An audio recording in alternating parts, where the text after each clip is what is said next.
హైదరాబాద్లో వర్షం బీభత్సం సృష్టించిందని చెప్పాలి. ఆకాశానికి చిల్లు పడిందా అన్నట్లుగా కుండపోతగా నిన్న వాన కురిసింది. దీంతో రోడ్లన్నీ చెరువులను తలపించాయి. లోతట్టు ప్రాంతాలన్నీ మునిగిపోయాయి. ఇళ్లలోకి నీళ్లొచ్చి చేరడంతో ప్రజలు తీవ్ర ఇబ్బందులు పడ్డారు. నాచారం, లాల్పేట్లోని పలు కాలనీల్లో రోడ్లపై నీరు నిలిచిపోవడంతో స్థానికులు తీవ్ర ఇబ్బందులు ఎదుర్కొన్నారు. కొన్ని కాలనీల్లో రోడ్లపై నీరు నిలిచి చెరువుల్ని తలపించాయి. భారీ వర్షం కారణంగా చేవెళ్లలోని ఎస్సీ బాలుర హాస్టల్ నీట మునిగింది. హాస్టల్ రోడ్డు కంటే కిందకుండడంతో వరద నీరంతా హాస్టల్లోకి వచ్చి చేరింది.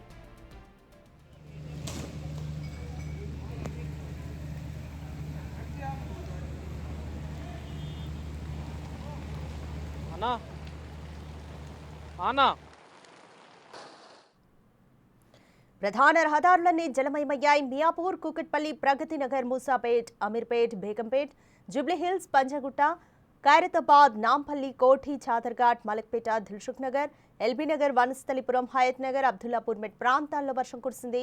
ఇక Secunderabad, Alwal, Tirumalagiri, Bowen, Marredpally, Tarnaka, OU campus, Habsiguda, Uppal, Nacharam, Mallapur, Musheerabad, RTC cross road, Ashok Nagar, Gandhinagar, Kavadiguda, Bholakpur, Chikkadpally, Himayat నగర్లో వర్షం పడింది.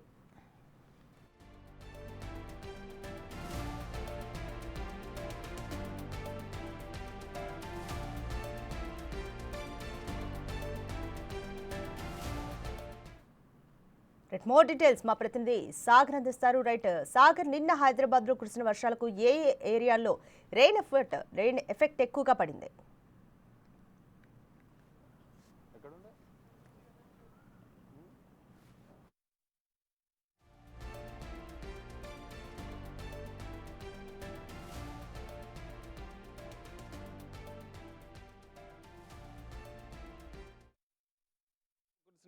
రాత్రి భారీ వర్షానికి హైదరాబాద్ నగరం పూర్తిగా అతలాకుతలమైన పరిస్థితి. పలు రోడ్లు, కాలనీలు పూర్తిగా జలమైన పరిస్థితి. ఇప్పటికీ మనం సికింద్రాబాద్, ప్యాట్నీ, నాలా పరిసర ప్రాంతాల్లో కూడా నిన్న పైగా కాలనీలో భారీగా వరద నీరు చేరడాన్ని మనం చూసాం. ప్రస్తుతం అది కాలనీలో కూడా కొన్ని ఆనవాళ్ళు మనం చూడొచ్చు. భారీ వరదకు పూర్తిగా మోకాళ్ళ లోతు పై వరకు కూడా భారీ వరద నీరు రావడంతో పూర్తిగా ఈ కాలనీ పూర్తిగా జలమైన పరిస్థితి. హైడ్రా, డిఆర్ఎఫ్ బృందాలు, ఇటు ఫైర్ సిబ్బంది, ఇటు మాన్సూన్ ఎమర్జెన్సీ టీమ్స్ కూడా ఇక్కడికి చేరుకొని దాదాపు ఈ 100 మంది కాలనీ వాసులను కూడా సురక్షిత ప్రాంతాలకు తరలించిన పరిస్థితి. ఇప్పటికీ ఆ కాలనీ ఇళ్లలో ఉన్నటువంటి వాటర్ని, సెల్లార్లలో ఉన్న వాటర్ని కూడా బయటికి మోటార్ల ద్వారా పంపిస్తున్న పరిస్థితి కనిపిస్తుంది. ఇంకా ఈ కాలనీలో ఉన్నటువంటి వాళ్ళు కూడా మొదటి, రెండో అంతస్తులోనే ఉంటున్నారు. ఇంకా కిందికి రావట్లేదు. ఎందుకంటే నిన్న వరద తీవ్రతను వాళ్ళు చూసి ఒక్కసారిగా భయాందోళనకు గురైన పరిస్థితి కనిపిస్తుంది. ఇంకా కాలనీ వాసులు ఎలాంటి పరిస్థితులు ఉన్నాయనేది కూడా వాళ్ళు చెక్ చేసుకుంటున్న పరిస్థితి. ఇటు మరోవైపు కాలనీ పూర్తిగా జలమయమైన నేపథ్యంలో ప్రజలు వారి యొక్క సామాన్లు, ఎందుకంటే ఇక్కడ చూడొచ్చు మనం విజువల్స్లో ద్విచక్ర వాహనాలు, కొన్ని వస్తువులు కూడా ఇళ్ల నుంచి బయటికి వచ్చిన పరిస్థితి కనిపిస్తుంది.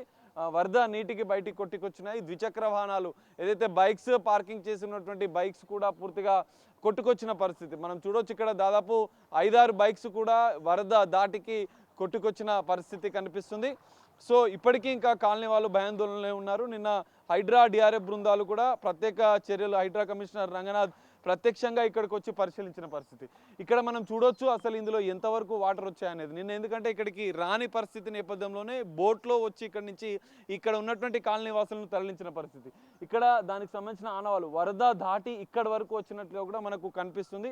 పూర్తిగా చెల్లా చెదురుగా ఉన్నటువంటి కాలనీ పరిస్థితి అయితే మనకు కనిపిస్తుంది. అయితే ప్రధానంగా ఈ కాలనీలో వరదలు రావడానికి ప్రధాన కారణం ఏంటి? ఎందుకంటే రీసెంట్గా హైడ్రా కమిషనర్, కంటోన్మెంట్ అధికారులతో కలిసి ఈ కాలనీకి ప్రధానంగా వరద 1-2-3 సెంటీమీటర్ల వర్షపాతానికే పూర్తిగా జలమయమైపోతున్న నేపథ్యంలో నిన్న 10 సెంటీమీటర్ల వర్షపాతం భారీగా కురిసిన నేపథ్యంలో ఇంకా వరద తీవ్రత అనేది ఎంతవరకు పెరిగిందనేది చూడవచ్చు. అయితే దీనికి ప్రధాన కారణం కూడా నాలాకు సంబంధించినటువంటి అంశం అని కూడా తెలుస్తుంది.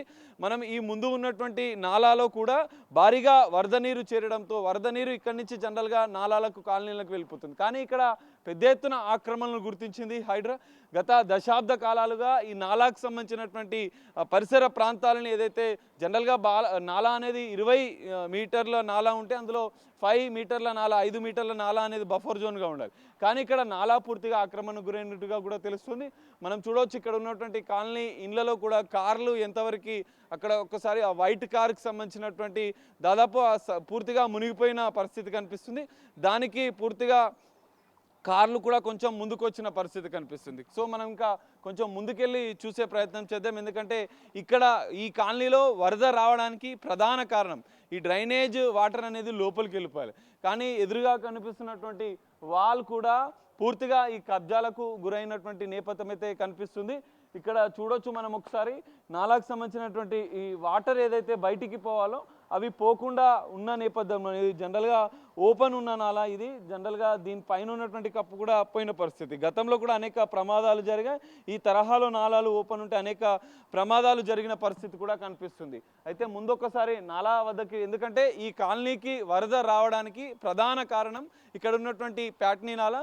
దీన్ని ఇప్పటికే హైడ్రా అధికారులు, కంటోన్మెంట్ అధికారుల సహాయంతో కూడా దీన్ని పూర్తిగా పరిశీలించిన పరిస్థితి కనిపిస్తుంది. గతంలో ఇక్కడ ఉన్నటువంటి సర్వీస్ సెంటర్ని ఆక్రమణలు కూడా హైడ్రా తొలగించింది. కానీ ఇక్కడ ఉన్నటువంటి అక్రమాలను పూర్తిగా తొలగించింది. మనం చూడొచ్చు ఇప్పటికే ఆనవాళ్ళు కూడా మనకు కనిపిస్తున్నాయి. ఇక్కడ ఉన్నటువంటి నాలా ప్రధాన ప్యాట్నీ నాలా ఇది. ఇక్కడ నుంచి పూర్తిగా వాటర్ అనేది బయటికి వర్షం భారీగా కురుస్తున్న నేపథ్యంలో ఈ నాలా నుంచి బయటికి వెళ్లాల్సి ఉంటుంది. ఒకసారి మనం నాలాను కూడా ప్రత్యేకంగా ఒకసారి పరిశీలించే ప్రయత్నం చేద్దాం. ఎందుకంటే ఈ నాలాల వల్లనే ప్రధానంగా వరద ముంపు ప్రాంతాలు పెరుగుతున్నాయి. ఇది లోతట్టు ప్రాంతం కాకపోయినప్పటికీ భారీ ఎత్తున వరద చేరుకోవడానికి ప్రధాన కారణం ఈ నాలానే. మనం చూస్తున్నటువంటి ఈ నాలా జనరల్గా 20 మీటర్ల వరకు నాలా ఉంటుందని చెప్పి కూడా అధికారులు చెప్పారు. కానీ ఈ నాలా ఆక్రమణకు గురైన నేపథ్యంలోనే ఈ వరద ముప్పు పెరుగుతుంది. దీనికోసం హైడ్రా ప్రత్యేక చర్యలు చేపడుతుంది. సో ఇప్పటికే ఈ నాలాకు సంబంధించినటువంటి ఆక్రమణలు తొలగించిన నేపథ్యంలో కొన్ని కోర్టు ఆంక్షల ఆదేశాలు ఉన్న నేపథ్యంలో కొంత ఇది డిలే అయినట్లుగా కూడా తెలుస్తుంది. ఈ నాలా ఆక్రమణను పూర్తిగా తొలగించిన అనంతరం కూడా పూర్తిగా హైడ్రా ఈ నాలా పునరుద్ధరణ చేస్తూనే దీంట్లో ఉన్నటువంటి పుడకతీనం తొలగించింది. సో దీన్ని పూర్తిగా అభివృద్ధి చేస్తే వరద ముంపు తగ్గే అవకాశం ఉందని చెప్పి కూడా కాలనీ వాసులు చెప్తున్న పరిస్థితి కనిపిస్తుంది. Radhika. Right, thank you Sagar.